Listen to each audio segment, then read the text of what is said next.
গোরক্ষা মহাসংঘের পক্ষ থেকে পালন করা হচ্ছে। তার কারণ বৃক্ষ এমন একটা জিনিস যেখান থেকে শুধু পৃথিবীতে গিয়েই গেছে। বৃক্ষ জীবজগতের কাছ থেকে কোনো কিছু আশা করে।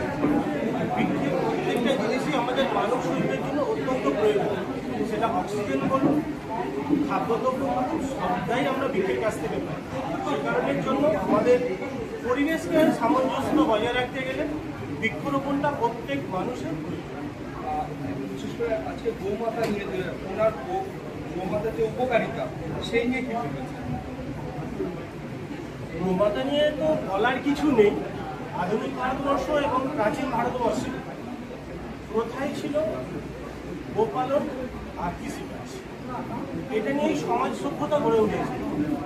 পৃথিবীর প্রাচীনতম সভ্যতা সিন্ধু সভ্যতা এবং আমাদের নালন্দা বিশ্ববিদ্যালয়, তক্ষশিলা বিশ্ববিদ্যালয়ের মতো জায়গা থেকে যদি আমরা ভাবনা করি, এগ্রিকালচার নির্ভর করেই কিন্তু আজকে ভারতবর্ষ গোটা পৃথিবীকে দিশা দেখিয়েছে।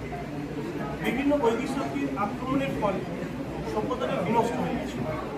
আবার আমাদের যশস্বী প্রধানমন্ত্রী নরেন্দ্র মোদীর হাত ধরে আমরা আধুনিক ভারতবর্ষের দিশাকরণ করতে যাচ্ছি এবং তার জন্য আমাদের মনে হয়েছে যে গোমাতা পালনটা আমাদের আগামী ভারতবর্ষে কর্ম পদ্ধতির জন্য একদম উপযুক্ত।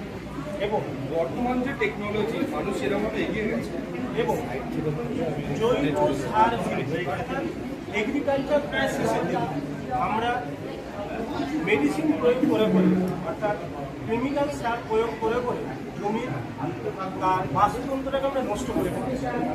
এই বাস্তুতন্ত্র নষ্ট করে ফেলার ফলে মানব শরীরে বহু রোগ জমা নিয়েছে এবং গোটা পৃথিবী যেখানে আমরা কেমিক্যাল সারটাকে নিষেধ করি, ভারতবর্ষের কিছু মানুষ তাদের নিজস্ব স্বার্থ চরিতার্থ করার জন্য এবং পৃথিবীর একটা অদৃশ্য শক্তি তারা ভারতবর্ষের এই সভ্যতাকে নষ্ট করার জন্য তারা কৃত্রিম প্রযুক্তি এবং কৃত্রিম সারটাকে প্রয়োগ করে আমাদের এগ্রিকালচার সিস্টেমটাকে নষ্ট করে দিচ্ছে।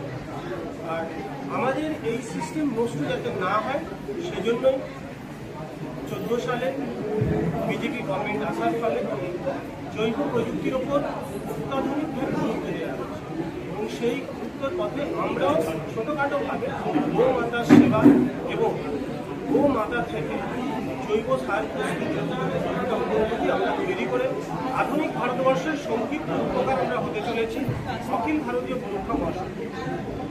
তথ্য প্রযুক্তি এগোচ্ছে সেই অনুযায়ী যারা প্রজন্ম বা বর্তমানে মানুষ আরো সভ্য হতে চাইছে কিন্তু আলটিমেট পিছিয়ে যাচ্ছে, সেই সমস্ত মানুষকে কিভাবে পোষাবেন? যে মানে গরুর এত উপকারিতা আছে বা তারা কিভাবে গরু পুষবে বাড়িতে? মানুষ তো উঠেই যাচ্ছে। আমাদের কর্মশালাই আমাদের মানুষকে সচেতন করার একমাত্র রাস্তা। কারণ এখন মানুষ, বিশেষ করে ওয়েস্ট বেঙ্গলের মানুষ আজকে কর্ম বলতে কোনো জায়গায় দ্বিধা নেই। আমাদের পূর্ববর্তী রাজ্য